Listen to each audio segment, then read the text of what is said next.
Welcome to the Australian Dental Council Explainer podcast.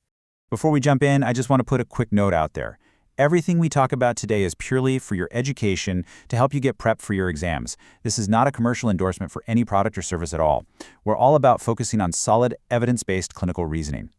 So here's our game plan for today. We're going to build a mental blueprint that's going to help you crush it in your ADC clinicals. We'll start with the big picture, the core challenge of the exam itself. Then we'll dive deep into some classic scenarios, handling those really deep cavities, using the 5 R's framework for existing restorations, tackling tricky endodontic problems, and figuring out what to do with failed bridge work. And then we'll wrap it all up into one clear problem-solving strategy you can use for anything they throw at you. You know, the fundamental challenge of the AACC clinical exam isn't really about reciting facts from a textbook. It's all about how you think. It's about how you apply what you know under pressure. The examiners, they're looking for one thing above all, a systematic, logical thought process for every single case. And hey, don't just take my word for it. The source material we're drawing from really hammers this home. It highlights how important this approach is for exams like the ADC, which are literally built on case-based clinical reasoning. So the frameworks we're about to cover, they're exactly what you need to show them you've got this.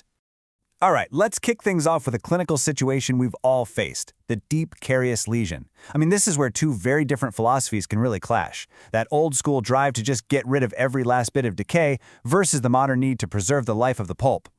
And this image right here, it just perfectly captures that clinical tightrope we have to walk. Look how deep that demineralization goes. It's getting dangerously close to the pulp. One little slip up with the burr, and boom, you've got a pulp exposure. And just like that, a straightforward restorative case turns into a much more complex endodontic headache. So this really defines our mission, right? It's a two-part objective. It's not just about drilling out the decay. No, it's a strategic process. It's a balancing act between getting rid of the truly infected dentine while avoiding any damage that could compromise the tooth's vitality for the long haul. And this brings us to a really crucial evolution in our technique. The traditional way, what we'd call non-selective caries removal, was all about getting out all the softened dentine. The problem? You ran a huge risk of exposing the pulp.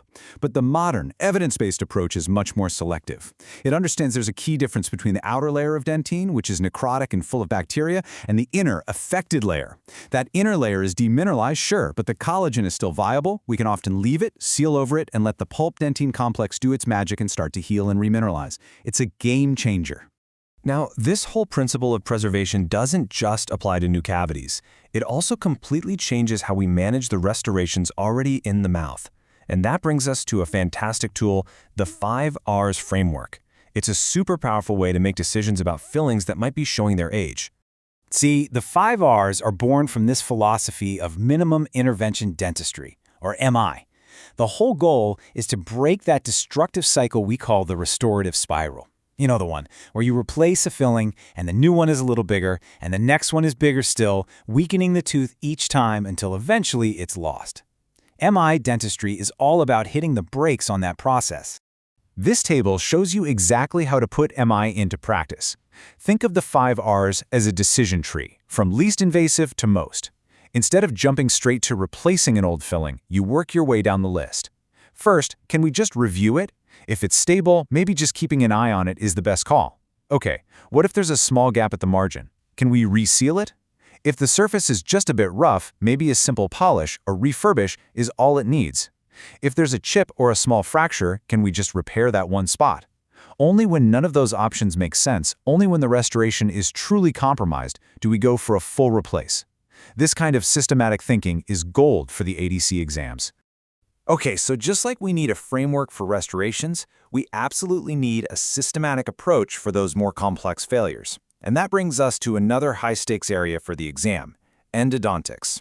Let's be honest, failed root canal treatments present some of the toughest diagnostic puzzles we'll ever face. Wow, okay, this radiograph tells a whole story, doesn't it? Let's be detectives here for a second. What do we see? Well, there's a fractured file stuck in that mesial root, which means there's no way we have an apical seal. The root filling itself is short, it's poorly condensed, and look at those clear radiolucencies around the root tips. That's a classic sign of persistent infection. It's all these things together that lead to failure. So what are those definitive red flags, the hallmarks of endodontic failure? Clinically, you're on the lookout for things like pain when they bite down or tenderness to percussion. Is there a sinus tract? That's a big one. Radiographically, seeing a broken file or a lesion that just won't go away, or worse, a new one, that's key. And really pay attention to that coronal seal. Our source material points out a critical guideline. If a root filling has been open to the mouth for more than 3 months, you have to assume it's contaminated and it's probably time for a retreatment. Now there's one diagnosis in endo that is often the most devastating of all, the vertical root fracture. And we're not talking about a simple crack in the crown here. This is a longitudinal split right down the root itself. The prognosis, almost always hopeless. And being able to spot one is an absolutely critical diagnostic skill.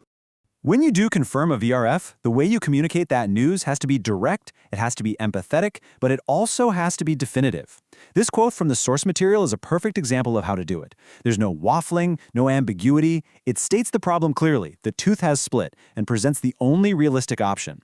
That's exactly the kind of clear communication you'll be tested on in the ADC. All right, for our last clinical scenario, let's tackle a really multifaceted challenge: assessing a failed bridge. This is where everything comes together. You need your perio knowledge, your endo knowledge, and your prosto knowledge all working at once. Just looking at this picture, we can spot multiple points of failure right away. The aesthetics are obviously not great. That pontic just doesn't look right. But look closer at what really matters, the abutment teeth. You can see clear signs of decay around the margins, and the gums look inflamed. This is exactly why a quick glance is never enough. You need a system. This flowchart is your playbook. When a failing bridge walks into your clinic, you start with the basics. Assess the abutments. Check for cavities, check their perio health, check for mobility. Simple stuff. Next, test vitality on every single abutment tooth. You need to know what you're working with. Then you move to your radiographic analysis. Look for any hidden pathology or bone loss. Now here's a step people often miss. Evaluate the occlusion. Are there heavy forces causing trauma? Only after you've methodically gathered all that information can you confidently determine the cause of failure. Is it a biological problem, a mechanical one, or just aesthetic? Then, and only then, can you build a solid treatment plan. Okay, we've gone through deep caries, the 5 R's, endodontic failures, and bridge work. Now, let's pull all of these threads together. Let's build that unified problem-solving blueprint that you can apply to any case they give you in the ADC exam.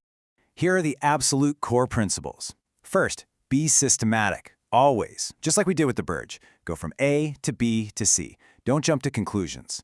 Second, make minimum intervention your default mindset. Use frameworks like the 5 R's to save tooth structure whenever you can. Third, become a master of diagnosis. Knowing those subtle differences between, say, a simple cracked cusp and a catastrophic vertical root fracture, that's critical. And finally, always plan for the long term. Every single decision has to be based on what gives the patient and their tooth the best possible future. So, to wrap this all up, I want to leave you with a question to think about. Consider the 5 R's, that systematic assessment for a bridge, the diagnostic steps for an endo failure. Which one of these structured frameworks are you going to consciously and deliberately apply to the very next clinical case you see? For more dental examination prep tips and clinical deep dives, please subscribe and share this episode.